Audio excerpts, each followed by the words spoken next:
right, we got to jump right back into it. Self-loathing is where we left off. Probably hating oneself enough that Big Daddy government is what's needed to fix everything. Yeah, I'm not sure about that. And that's what the order followers are. They're golems. Okay? I'm not saying this to insult people. I don't really care how people take it. I'm telling them what they really are and what the dark occultists think of them. They call them their dogs and their pets. That's their name for the police and the military. I did a whole series on that. Okay? And I'm not telling you that from book knowledge. I'm telling you that from their lips to my ears. That's what they call them. The golem is in this mindset. Since I have suffered, I will cause suffering to others. Since I can't deal with my nested psychological traumas and childhood issues and inadequacy issues, okay, I'm going to take out all of that nested subconscious psychological frustration on other people that I have.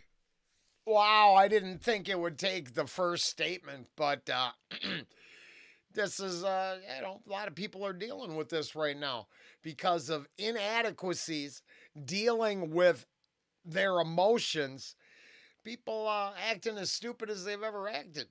And it's crushing because I'm pretty sure there is going to be a lasting effect this time around, that people are tired of those that can't deal with their feelings. And don't get me wrong. I mean, it's you want to be evil. What can I say?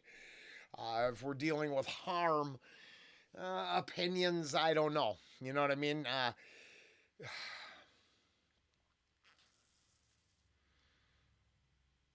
I'm afraid that we are just have been exposed as evil, petty creatures. And it doesn't matter as long as your tribe is winning. And just funny how this really makes me think of those individuals being called out over the last week for, let's just say, disgusting takes on things. And don't get me wrong, I feel the same way. I guess you flip it over, and I don't find a way to humanize evil, humanize criminals. As an ex-con, as an ex-criminal, I never needed humanization. I just needed a better job. Turns out, I wasn't misunderstood. I was just bad. And I guess is that tough for people to realize, that some decisions are just wrong? I mean, you get to do them. There's consequences from them, but you get to do it. But you don't get to cry when it comes back, when the roosters come back to roost. Is that? No right to take it out upon. That's the golem mindset. Self-loathing is created when an earlier trauma has been suppressed and buried deeply into the subconscious. That's the role of the subconscious, to protect the conscious mind from traumatic experiences so that the conscious mind doesn't keep reliving it and therefore re-experiencing it in the physiology. However, if we never bring up that shadow material to the conscious level, it builds and builds and builds until it ultimately destroys us, psychically and spiritually. All right? Instead of confronting, dealing with, and healing that trauma, people don't want to do that work. It's too hard to dredge up that shadow material. It's hard work. Believe me, to come out of the mind state I was in, I had to do that shadow work for years of more suffering and pain, saying, what do I have to look in the mirror and confront about myself? And then work to change and admit thousands and thousands and thousands and thousands of times, I was wrong, I was wrong, I was wrong. I don't know how many thousands of times I had to look in a mirror and say that to myself. Sometimes to a point where I was so depressed I couldn't get out of bed for days. I would just sit and lay in bed and play doom metal all day. Literally, endlessly, repetitively. And just sitting there in that condition of total self-loathing and total depression because of what I know I took part in. and that I know was still my mental makeup, was still my psychological makeup that was going to take years to get out of. And I'm trying to explain this to prevent people from having to go through all that suffering.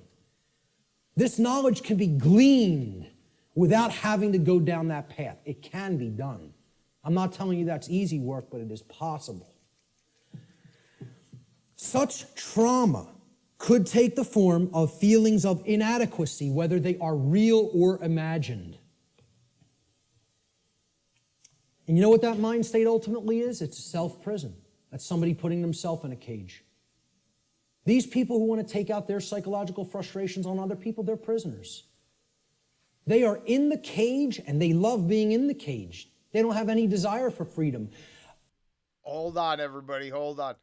Sorry, I am not in a cage, and I had to say goodbye to my honey. She's leaving off to work. The only kind of person that would have no desire for real freedom is a person who's in the psychological state of self-loathing and hates themselves and does not love themselves. Now, what heals self-loathing? Self-respect. And we have to know what the word respect means. And this is about looking at yourself. Introspection. Respect comes from the Latin re, meaning again, and the Latin verb spectare, which means to look at. You put them together, to look at again, to take another look at. Well, what are you taking another look at? You're taking another look at yourself. That's what respect starts as. You can't give something to somebody that you don't have. If I don't have $10 in my pocket, I can't give it to you.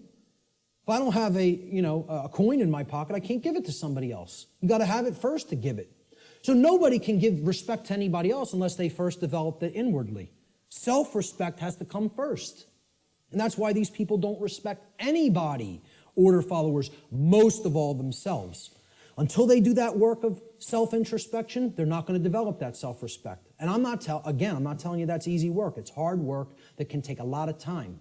And it's dredging up shadow material that most people want to run away from. They don't want to confront that about themselves. Only self-respect can heal self-loathing and therefore help to put an order follower on the path to conscience. We need to take another look at ourselves. The lost word.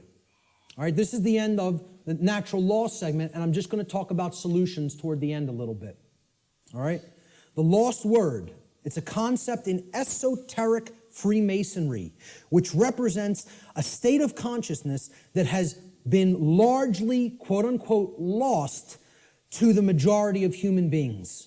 In order to speak the quote-unquote lost word, a human being must work upon themselves in order to achieve a state of equilibrium or balance between the left and right hemispheres of the brain.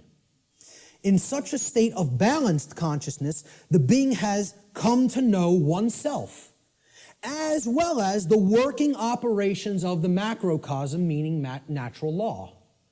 In doing so, that person has also come to understand the objective difference between right and wrong, or as these concepts are referred to in the tradition of Freemasonry, they have come to understand the difference between light, which is right, and darkness, which is wrong. Or light, which is knowledge of right and wrong, and darkness, which is ignorance of right and wrong, respectively. All right? What is the lost word, though?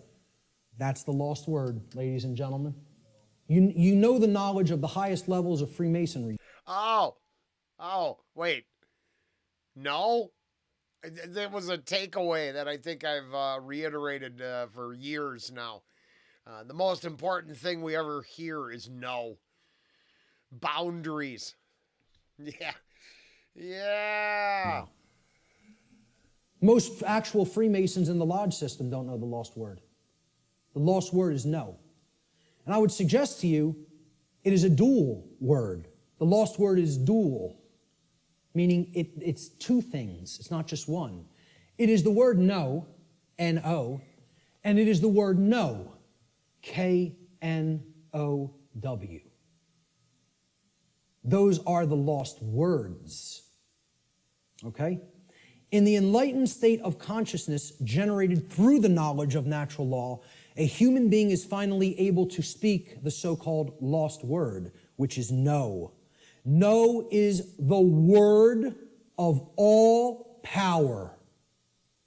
Only when we say no to those who would claim to be our owners, those who would claim that it is they who will decide which rights we have or do not have, do we stop externalizing our power to anyone outside of ourselves, and in doing so, reclaim all of our rights, all of our property that has been taken without right.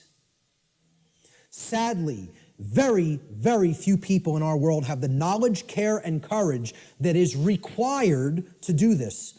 This is why this all-powerful word is considered lost. Yeah, we talk about that. No, I don't want mustard on my hot dog. Is not the same as no, I won't let you transgress against me. They're not the same thing. I'm pretty sure. Here's the other variant of the lost word. No. Know your rights. The reason you have to know what the difference between right and wrong is, and therefore know what rights you have and what rights you do not have, is because those who do not know those things will never say the lost word to someone who claims to be their owner. They will not say no and oh. So let's look at some solutions. I call this section Teaching Natural Law to Others. Because as we're talking about, education is the only solution. Knowledge is the solution. The propagation of that knowledge is education, which means to lead out from. Educere in Latin means to lead one out from something.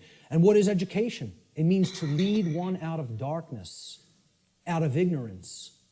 That's what a real teacher does. You know, doesn't push somebody out. It says, I'm going to go first and show you the way. And you could follow, you know, if you feel that this is the accurate path. Okay? But you could do the same discovery process. It's a repeatable process. That's what a science is, which I've said this is not a belief system or a religion. It is a science. This is also known, teaching natural law to others, which is what I am doing, has been called in all of the positive occult traditions the great work.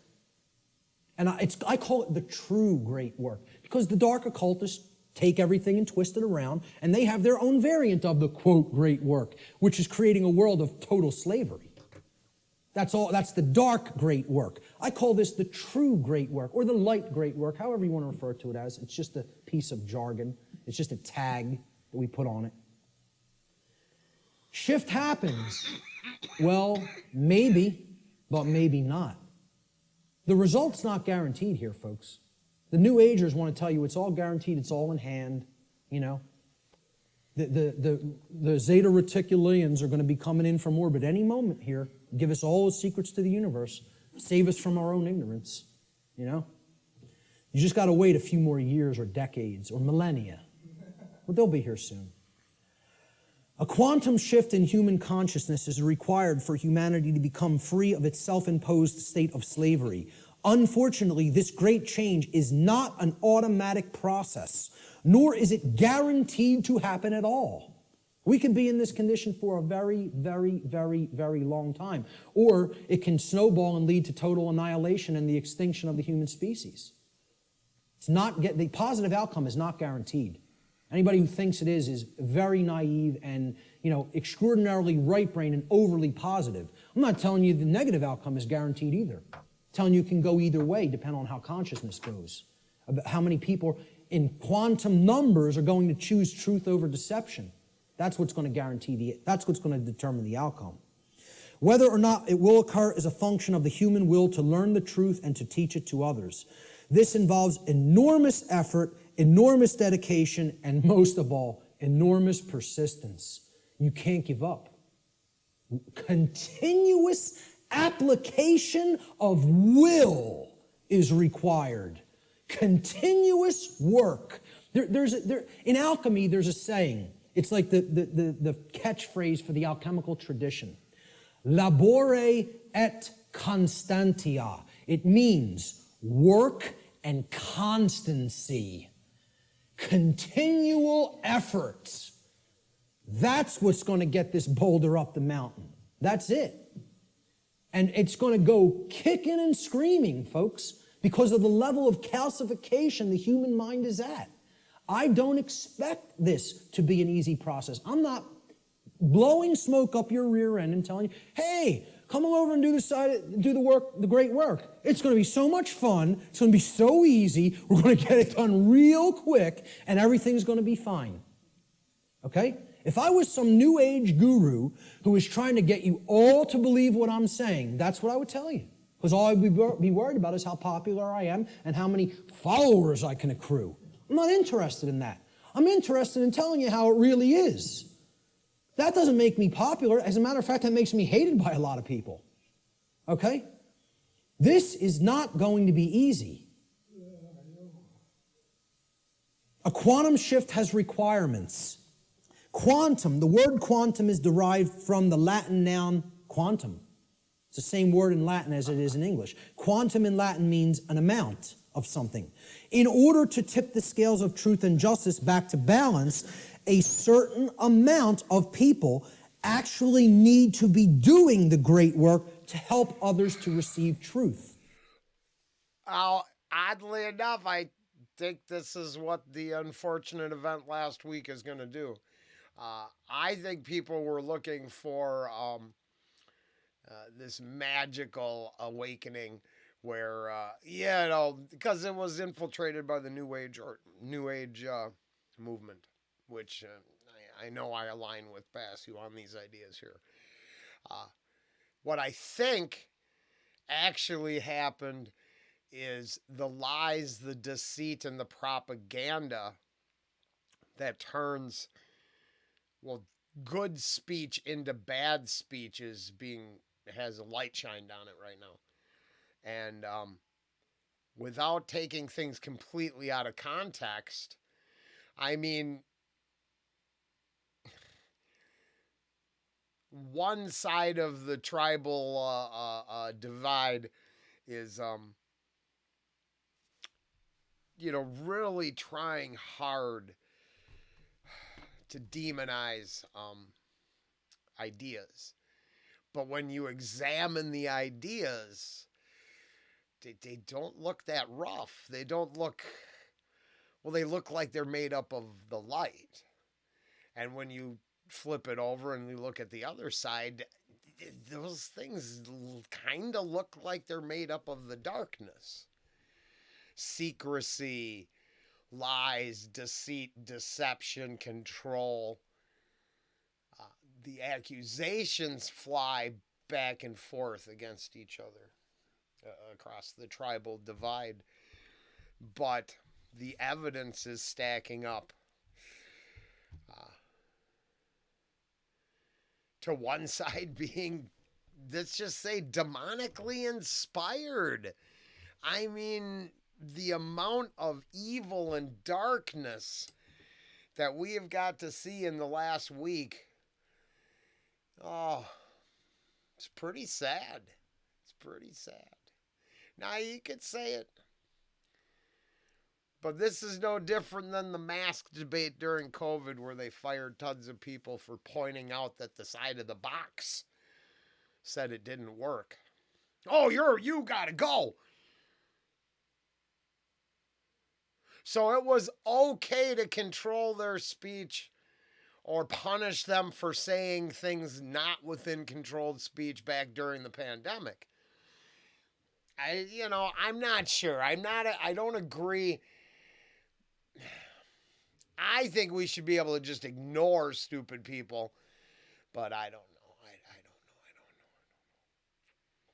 don't know. It's tough, but I do believe that more people right now want to go out and speak on good things, that the things that made us successful for the longest duration of time. Traditional values, family, faith, a couple other things.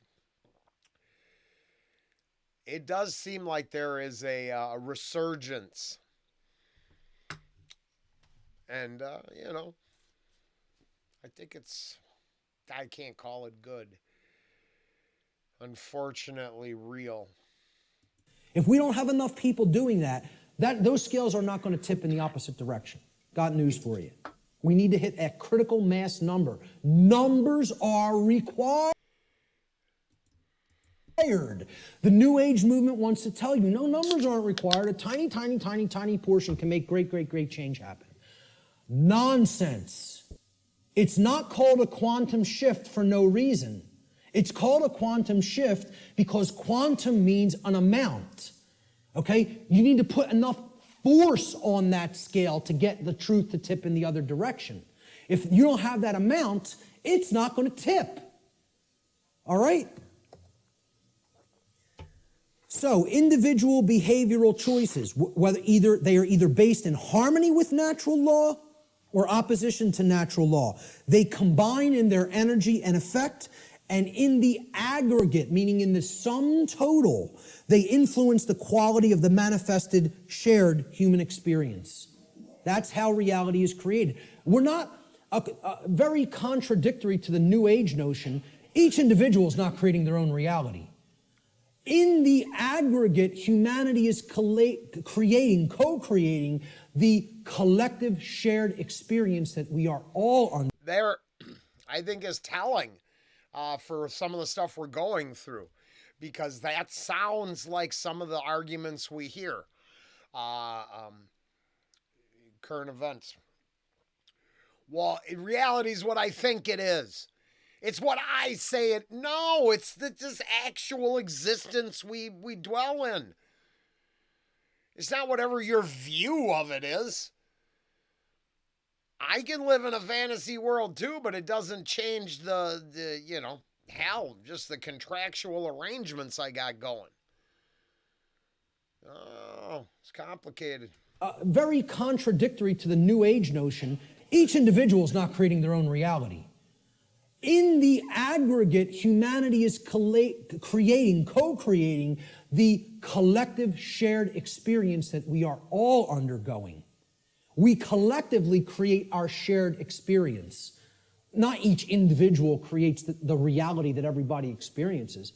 Yeah, you do create a microcosmic aspect of how you experience your life, whether you're experiencing self-inflicted suffering, large amounts of it or not. That's how the laws of attraction work at an individuated level. But at a mass level, they work in the aggregate. We need a population who understands and lives in harmony with natural law. And numbers are required for that to happen. This dynamic acts as a perfect expression of the principle of correspondence. As above, so below. As below, so above. As the individuated units of consciousness are co-creating reality, so the macrocosmic reality shall become and shall be experienced. Decisively contrary to the New Age view, in order for a quantum shift to take place, numbers are required. So what is the true great work? The true great work can only be performed after one has already realized the truth regarding natural law and brought oneself, one's own actions into alignment with natural law. That's when it begins. Because once you do that and you're no longer in that internal contradiction or opposition, that's when you can legitimately start teaching it to other people, because you know it deeply enough and you've actually aligned your behavior to it. So the true great work is what comes after that. And here's what it is. This is actually what the true great work is now. It is the arduous task of influencing other people to go through the very same process of change, of positive change in consciousness that you have gone through. It is to help them to realize that in supporting and condoning the legitimacy of authority and government, in other words, man's law, that what they have actually been supporting and condoning is the legitimacy of slavery, and that they were immoral for having done so. Now that is hard work, because people don't want to hear this. They want to believe what they want to believe. They want to be true what they want to be true. Well, they want their enemies to be enslaved and destroyed so their idea of reality can come into existence. I think that's a fair statement now. I've been harping about it, making jokes in my coexist sticker rant, but it appears that the evidence supports that idea. And oh yeah, no, they want a special new world. They being, let's say, the darkness, those steeped in the dark. But they want all their enemies taken care of first. There is no actual coexist with different ideas, different versions of this reality. Maybe that's why the current darkness game plan is to, water down everything, make it as commonly palatable as possible until you're all eating the cricket paste. They filter their perceptions through those lenses. In short, what the true great work comes down to is to actually get people to abandon their religions, their false religions, really, I should make this slide say. The false and dogmatic beliefs which hold back the progress of consciousness by impeding the reception of truth and natural law. They're calcified religious belief systems. That's what has to be broken down and abandoned. Carl Jung described the great work beautifully. I consider him a modern-day alchemist, as I consider many other teachers of the great work. He said, one does not become enlightened by imagining figures of light, but by making the darkness conscious. Making the darkness conscious. Not wishing for it to become conscious, not meditating upon it, by making it happen through an act of will. And that can only be done if enough people are doing the great work. Okay? This latter procedure that he's just described, he says, however, is disagreeable and therefore not popular. So few people are doing this work.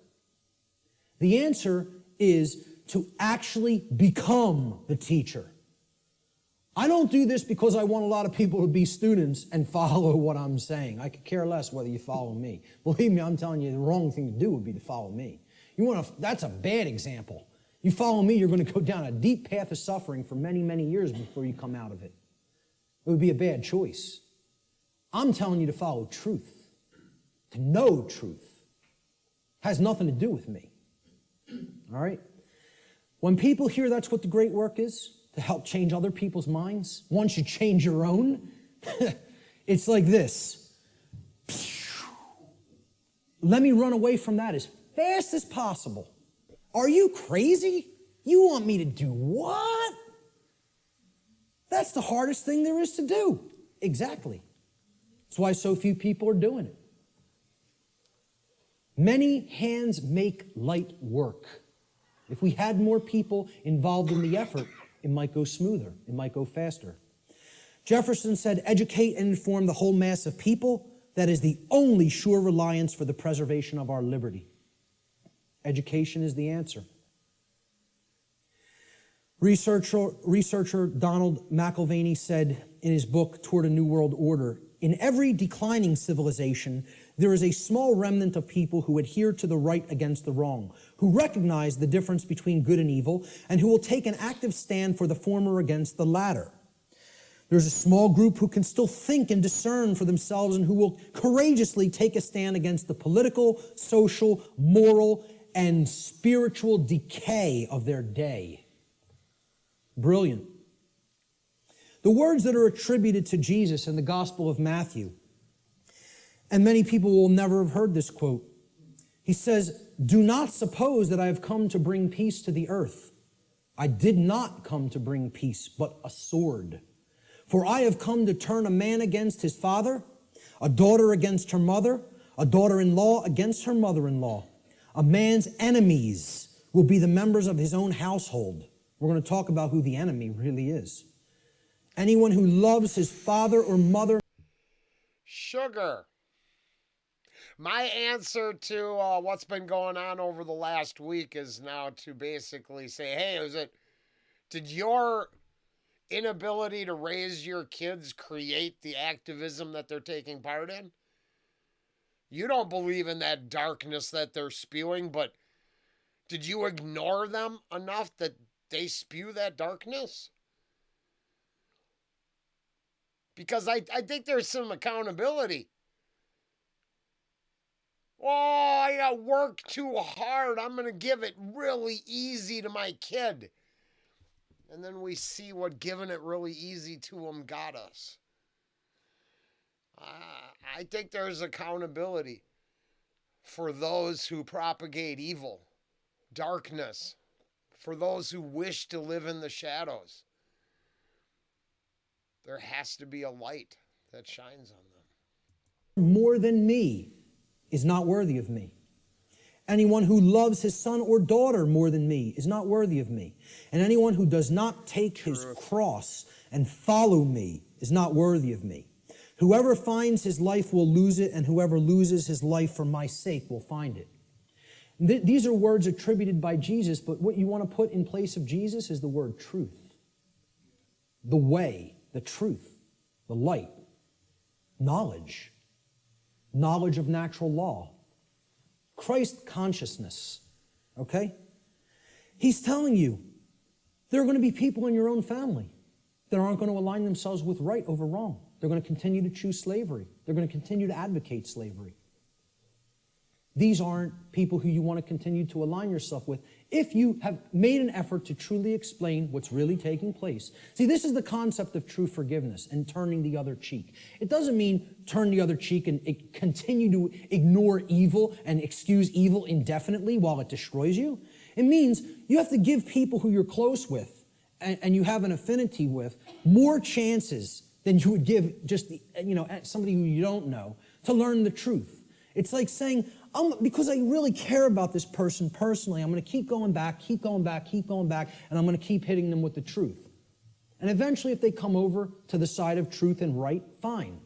But what he's saying here is eventually, this spiritual war is going to go hot, so to speak. And the people, even who are closest to us, if they don't align themselves with right, are the people who are ultimately continuing the evil in the world. They're the real spiritual enemy. What will this battle really be against, this spiritual war?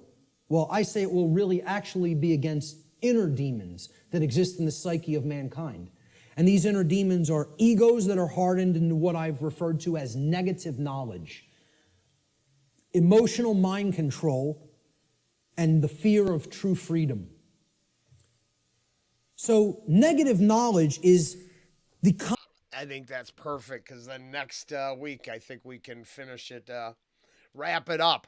So, yeah, Mark Passio, all kinds of interesting stuff. I am doing my best just not to get long-winded and ranty. Try to get some content for this week. I think I'm still doing training this week, so I'm still busier than I wish to be. But I'm told this is coming to an end soon, and the channel will be the recipient of my free time. So I heard, I'm pretty sure I saw a request for sovereign citizen stuff. I'm going to go through request comments. I'm going to get back on the horse here as soon as I possibly can. And you'll all know, because it will be more than one day a week. And then it should get kind of hit our stride again and get back to normal. I'm so far from that, right? I don't know what to do. Mark Passio's Natural Law Seminar. And we'll come back and wrap it up in part 31 next week.